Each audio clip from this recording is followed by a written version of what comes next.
केंद्रीय मंत्री ज्योतिरादित्य सिंधिया ग्वालियर चंबल के दौरे पर हैं। चंबल के राजघाट पुल पर आते ही यहां भारी संख्या में इकट्ठा हुए कार्यकर्ताओं ने सिंधिया को देखने के लिए खड़े लोगों ने उन पर फूल बरसाए और माला पहनाकर स्वागत किया। राजघाट पुल पर ही केंद्रीय मंत्री नरेंद्र सिंह तोमर, प्रभारी मंत्री तुलसी सिलावट ने भी उनका स्वागत किया। इस मौके पर सिंधिया ने कहा कि हम सब मिलकर विकास करेंगे। प्रधानमंत्री के निर्देश पर मंत्रालय का कार्य व्यवस्थित कर अपने क्षेत्र में आए हैं। कांग्रेस के आरोप पर उन्होंने कहा कि कांग्रेस का काम बोलना है और हमारा सिर्फ काम करना। वो बोलते रहें और हम काम करते रहेंगे। वहीं सिंधिया के रोड शो के दौरान जिस तरह से तैयारी की गई थी उसे देखकर अंदाजा लगाया जा सकता है कि सिंधिया का बीजेपी में इकबाल लगातार बुलंद है। वहीं क्या मध्य प्रदेश में आने वाले चुनाव में सिंधिया कांग्रेस के लिए मुश्किलें बढ़ा सकते हैं? चर्चा को विस्तार दें उससे पहले देख लेते हैं एक रिपोर्ट।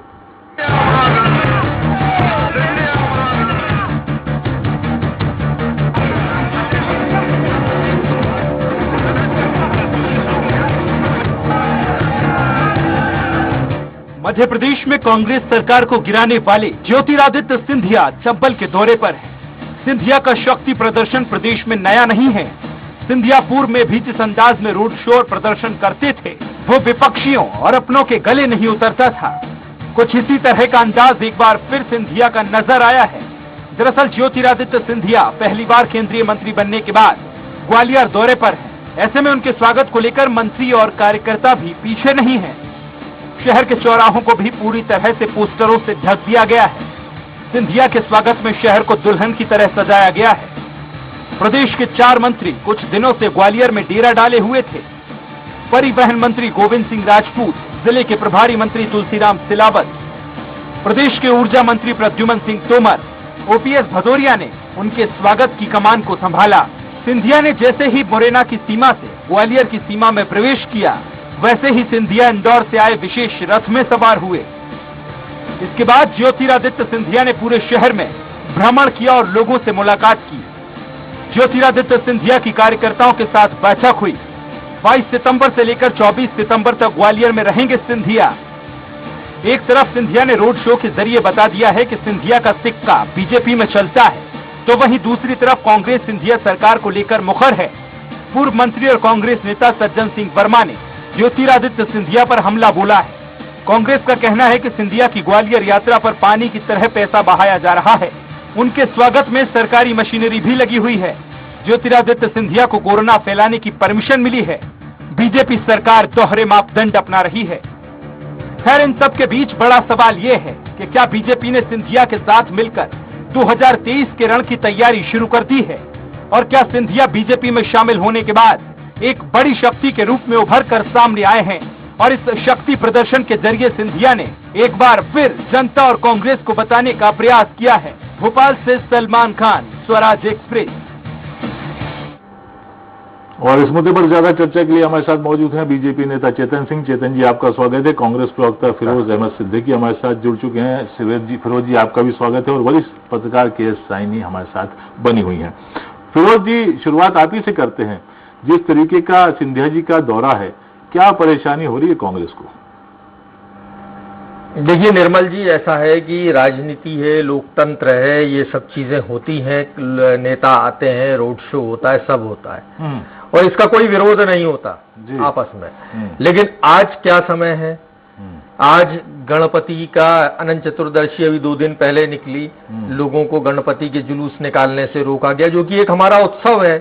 लोगों को गणपति हो या स्पीकर भी बजाने नहीं दिया गया साहब। इस बार तो गणेश जी की आरती भी कानों में नहीं सुनाई दी। लाउड स्पीकर नहीं बजाने दिया। हमारी बहनें बाहर निकलती थी, आरती करती थी, वो नहीं हो पाया। मुहर्रम के जुलूस नहीं निकले। इससे पहले हमारा मटकी फोड़ जो कृष्ण कन्हैया का होता है वो नहीं हुआ। ऐसे कई सभी कार्यक्रमों पर बैन है। ठीक, यानी धार्मिक आस्थाएं जो हैं, जब आप उनके लिए निकलते हैं तो कोरोना आ जाता है, और महाराजा जब निकलते हैं तो कोरोना नहीं है, भाग जाता है। बिल्कुल, कोरोना भाग जाता है अपने आप, कोई दिक्कत नहीं है। भाई, कोविड गाइडलाइंस हैं तो प्रदेश में सबके लिए एक बराबर है, चाहे निर्मल जी हो, चाहे मुख्यमंत्री हो या कमलनाथ जी हो, सबके लिए एक बराबर है। बीमारी सबको लगती है, सबके लिए आती है। तो ये तो आज आप स्प्रेडर बन गए, एक बात। दूसरी बात, आज आप कितनी विकट स्थिति है मुरैना में। हमारी किसान कांग्रेस ने चरणबद्ध आंदोलन किए चंबल संभाग में, श्योपुर से लेके भिंड तक, और हर तहसील में लोगों को राहत नहीं मिली है, पहुंची नहीं है। अगर आज इतने बड़े दो केंद्रीय मंत्री आए थे तो मैं सवाल करना चाहता हूं दोनों केंद्रीय मंत्रियों से कि आप केंद्र से क्या बाढ़ का राहत का पैकेज लाए, क्या पैसा लेके आए? और आज रोड शो की जगह अगर आप जगह जगह घूमकर ये समीक्षा करते कि कितना काम हुआ है, कितना लोगों को राहत मिली है, लोगों के गद्दे, तकिए, बर्तन, भाड़े सब बह गए, लोगों खाने के दाने दाने को मोहताज हैं, 30-40% लोगों तक राहत पहुंच पाई है, पुल पुलियां टूटी हुई हैं, किसानों को मुआवजा नहीं मिला है, और अभी धूप निकलना शुरू हो गई है तो मेरे ख्याल में 10-15 दिन में बोनी करने के लिए किसानों को आना पड़ेगा, और वो उनके पास पैसा नहीं है, कोई मुआवजा नहीं बटा। तो क्या ये सरकारें जो हैं, या हम लोकतंत्र में, ये नैतिकता का सवाल है कि हम क्या लोकतंत्र में स्वागत कराने के लिए हैं या जनता की सेवा करने के लिए? आज इतना पैसा बर्बाद किया गया, यही पैसा अगर गरीबों को दे दिया जाता तो गरीबों को लाभ हो जाता। इससे स्वागत की हम कहते हैं ना, स्वागत करने से नेता बाहर निकले, इससे दिक्कत नहीं है। पर्याप्त आरोप हो चुके हैं आपके। चेतन सिंह जी से जवाब लेंगे। चेतन सिंह जी, वाकई फिरोज जी ने जो आरोप लगाए वो तो अपनी जगह हैं ही, लेकिन आप ही को अच्छे से ध्यान होगा, आप ही के दिग्गज नेता सुचिता की जो बात करते हैं, बैनर पोस्टर संस्कृति के बिल्कुल भी खिलाफ है। और इसके उलट सिंधिया जी की संस्कृति जो इलाके में देखने को मिली, जहां जहां उनका स्वागत हो रहा है, एक तो सीधा सीधा सिंधिया सरकार लिखा गया, ऊपर से बैनर पोस्टर किस कदर पाठ दिए गए। तो क्या संस्कृति सिंधिया जी की अलग है और बीजेपी की अलग है?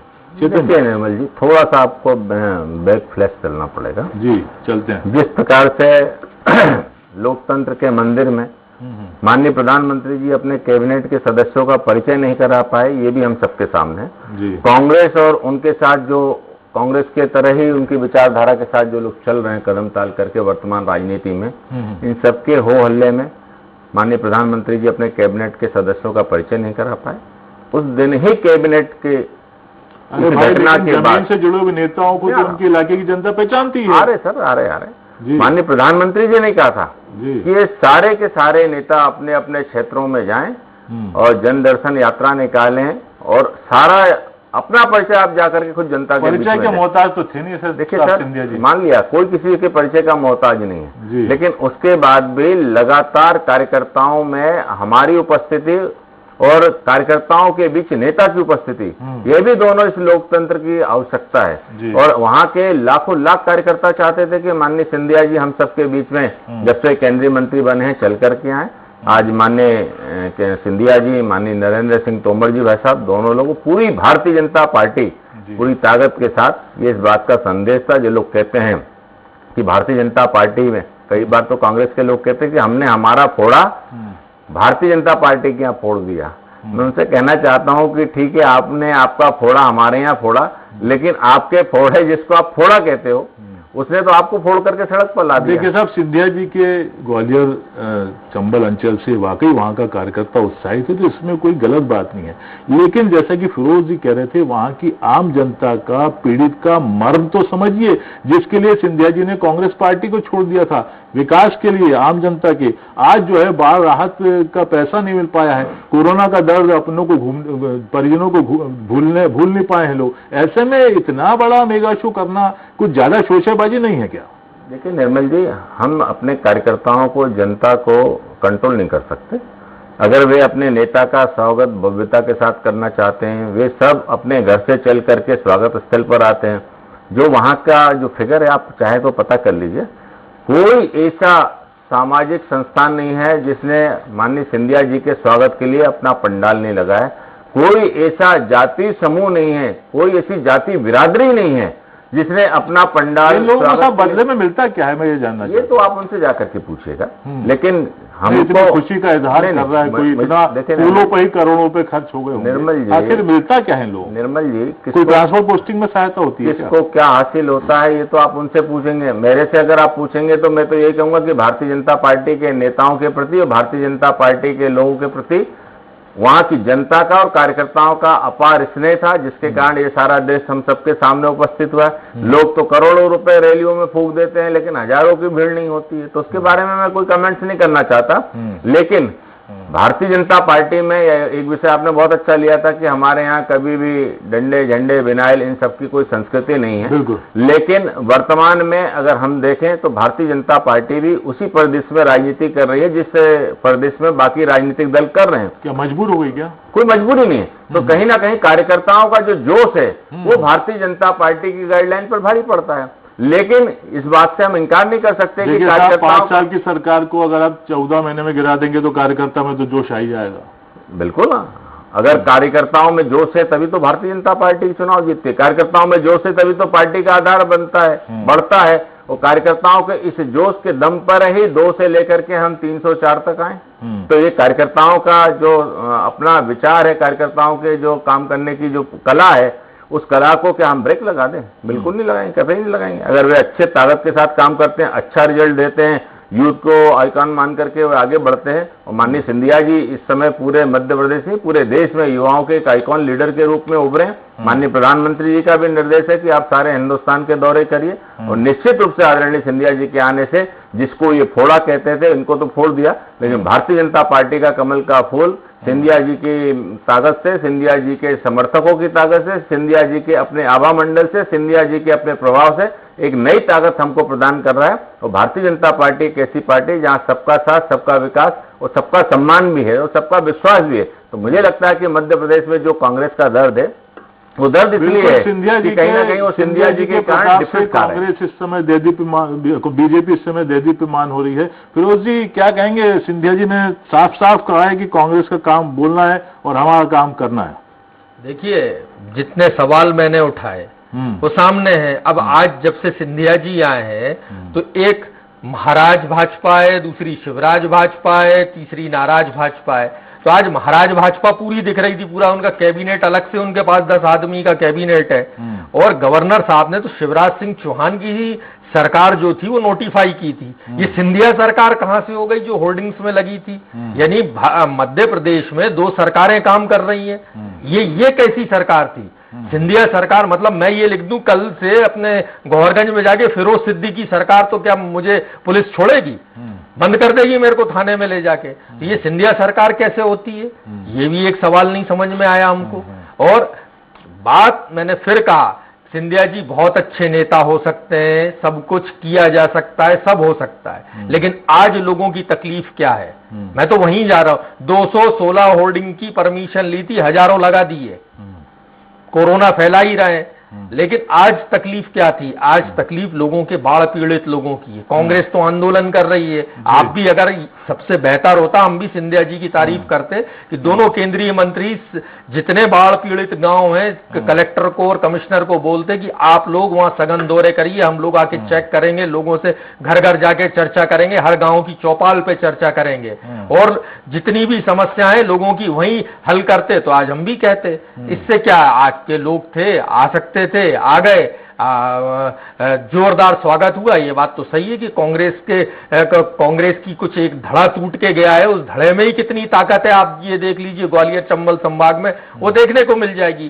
भाजपा के कार्यकर्ता तो इक्का दुक्का है। जब आप सिंधिया सरकार लिखोगे तो थोड़ी भाजपा का जो जमीनी कार्यकर्ता है, जो वैचारिक कार्यकर्ता है, वो सुन के आएगा। बिल्कुल, एक टुकड़े में जब इतनी ताकत है तो पूरी कांग्रेस में कितनी ताकत है? सवाल ही नहीं है। बहुत बड़ी बात कह रहे हैं फिरोज जी, और शायद यही वजह है कि 15 महीने भी आप लोग सरकार अपनी संभाल के नहीं रख पाए। चेतन जी क्या कहेंगे आप? जो है भ्रष्टाचार के मामले में आज भी मुख्यमंत्री जी को कहना पड़ रहा है कि 0 टॉलरेंस की नीति है, अधिकारी कर्मचारी ब्यूरोक्रेसी को वो फटकार लगा रहे हैं। और आज तो उन्होंने यहां तक कह दिया कि मंत्रालय में पिक्चर नहीं, फील्ड में पता चलता है कि आनंद कहां तक पहुंचा। और सिंधिया जी जाहिर सी बात है विकास की बात करते हैं, जब तक आपकी मशीनरी ही ठीक नहीं होगी तो कैसे विकास होगा? खुद मुख्यमंत्री जो है डिलीवरी को, यानी कि जो फील्ड में जाके विकास और जनता के डिलीवरी की बात है योजनाओं को, उस पर खुद वो सवाल उठा रहे हैं। निर्मल जी, बहुत अच्छा प्रश्न आपने किया है, और निश्चित रूप से इस बात को माननीय मुख्यमंत्री जी ने भी माना है कि सरकार में बैठे हुए कर्मचारी अधिकारी भ्रष्टाचार कर रहे हैं, और इस लोकतंत्र में जनतंत्र के लिए अच्छा संदेश नहीं है। और पूरी ताकत के साथ माननीय मुख्यमंत्री जी इसको रोकने का प्रयास भी कर रहे हैं। आप देख रहे हैं लगातार निरंतर छापेमारी हो रही है। जिसके यहाँ छापा मार रहे हैं उसके यहाँ से करोड़ों से नीचे कोई बात ही नहीं कर रहा। तो मुझे लगता है कि कांग्रेस सरकार के 14 महीने में हुआ नहीं, सभी में हुआ है साहब। मैं ऐसा नहीं कहता, जो आप कांग्रेस की बात मेरे मुंह से या कांग्रेस की बात आप अपने मुंह से मत कहिए ना। मैं तो इस बात को स्वीकार करता हूं ना कि देश के लोकतंत्र का इतिहास उठा करके देख लीजिए। आखिर ये हमारे डीएनए में आज तो नहीं आया ना कि जब इस देश को आजादी मिली, ये तब से ही फल फूल रहा ना। अगर हमारे कर्णधार जो इस देश के कर्णधार और प्रदेश के कर्णधार अपने आप को मानते हैं, तो क्या इस लोकतंत्र में क्या इस प्रकार के भ्रष्टाचार को रोकना उनकी महती जवाबदारी जिम्मेदारी नहीं बनती थी? बिना किसी करप्शन के किसी भी सरकार की गरीब की योजना का लाभ मुझे नहीं लगता है कि आम आदमी को बिना किसी अप्रोच के मिल पाता है। ये आज की विडंबना है, इसको हमको स्वीकार करना चाहिए। और कहीं ना कहीं इस बात को लड़ने के लिए अभी जैसे मैं छत्तीसगढ़ और छत्तीसगढ़ की डिबेट देख रहा था, वो आपस में गुत्थम गुत्था सब लोग हो रहे। मुझे लगता है कि हमको लोगों की समस्याओं के समाधान के लिए गुत्थम गुत्था होना चाहिए। लोकतंत्र में जो इस प्रकार का भ्रष्टाचार है उसके लिए हमको लड़ाई लड़ना चाहिए।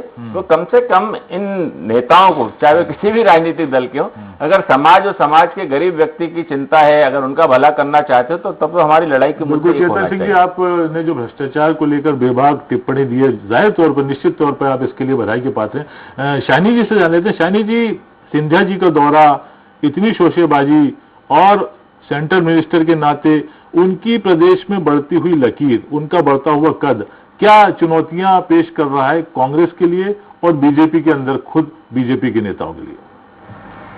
नितिन जी, सिंधिया जी, जो आप अगर अपन थोड़ा पीछे जाएं तो ये वही सिंधिया जी हैं जो चुनाव हार गए थे अपने क्षेत्र से, और वहां पे उनको बिल्कुल रिस्पांस नहीं मिल रहा था और ये कहा था कि पब्लिक उनसे बहुत नाराज है। वही सिंधिया जी अब जब कांग्रेस छोड़ के बीजेपी में गए हैं और उनके साथ जो मंत्री बने थे वो उनको छोड़ के चले गए, और आज जब वो वहां पे जाते हैं अपने क्षेत्र में ग्वालियर से मुरैना तक, तो उनको इतना भव्य स्वागत मिलता है कि कहीं ना कहीं दर्शाता है कि सिंधिया जी का बीजेपी के आने के बाद कहीं ना कहीं कद बढ़ा है। लेकिन साथ ही साथ मैं ये कहूंगी कि जब कद बढ़ रहा, जैसे अपने सिंह जी ने भी कहा कि सिंधिया जी के आने के बाद यहाँ पे इनका कद बढ़ा है, तो जब कद बढ़ा सिंधिया जी का, तो कहीं ना कहीं शिवराज को भी इसका डर लग रहा है। कहीं बीजेपी के अंदर ही इसके वजह से दो फाट हो रहे हैं। आपने देखा होगा कि जो शिवराज जी है आजकल जहां भी सभा में जाते हैं तो उनके तेवर कोई बदले हुए दिखते हैं। पहले वो बोलते थे डंडा दिखाते थे, दिखाऊंगा, अफसरों को हटा दूंगा, आज वो मंच पे रख के कार्यवाही कर देते हैं, सस्पेंड कर देते हैं एसडीओ को, तहसीलदार को। आपने देखा होगा अभी पिछली बार उनने सस्पेंड कर दिया, ऑर्डर वहीं के वहीं निकाल दिया। तो कहीं ना कहीं शिवराज का तेवर बदलते हुए दिख रहा है, वो एक्शन मोड में दिख रहे हैं। तो चेतन सिंह जी से अब जान लेते हैं। चेतन जी, क्या लगता है आपको, जिस तरीके से सिंधिया जी का तो ठीक है, कोई दिक्कत नहीं है, लेकिन उनके जो सदस्य मंत्रिमंडल के सब की सब जो है उनके स्वागत में जब भी वो आते हैं जुड़ जाते हैं, जहां भी कोई कार्यक्रम होता है वहां चले जाते हैं, और मुख्यमंत्री जी हमारे इतनी मेहनत कर रहे हैं, मंत्रियों को निर्देश दे रहे हैं भाई फील्ड में रहिए, अपने प्रभार के जिलों में जाइए, सारे काम छोड़ के मंत्री जो है उनके साथ हो लेते हैं।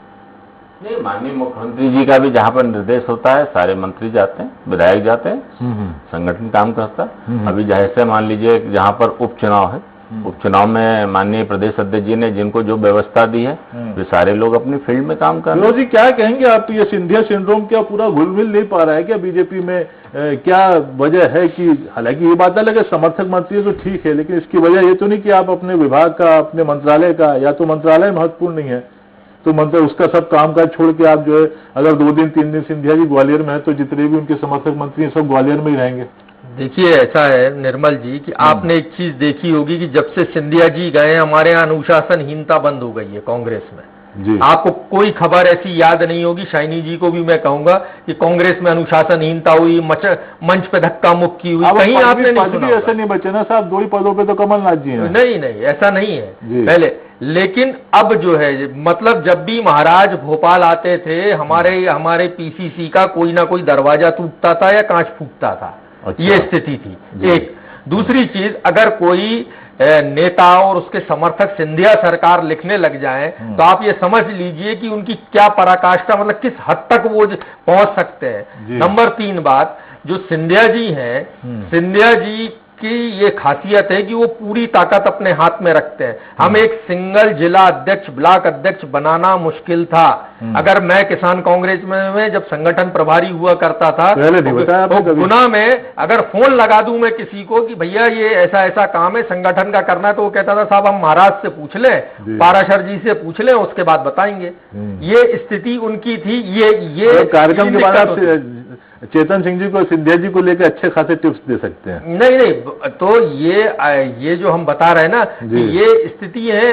इससे क्या हुआ, भारतीय जनता पार्टी जो संगठन था, कुशाभाऊ ठाकरे जी ने, मैं इनके विचारों का तो धुर विरोधी हूं, हम आजीवन इनके भारतीय जनता पार्टी के विचारों का विरोध करते आए और करते रहेंगे सख्ती से। लेकिन कुशाभाऊ ठाकरे जी ने जिस तरीके से मध्य प्रदेश बीजेपी को खड़ा किया था, ये आदर्श संगठन कहलाते थे। 15 साल इनको सत्ता में रखा लोगों ने, जनता ने, वो 2/3 बहुमत दिया। फिर आपको क्या जरूरत थी किसी कांग्रेस पार्टी का कोई व्यक्ति लाके आप बीजेपी में लाओ, अपने कार्यकर्ता का हक मारो, अपने कार्यकर्ताओं का हक छोड़ा जाए।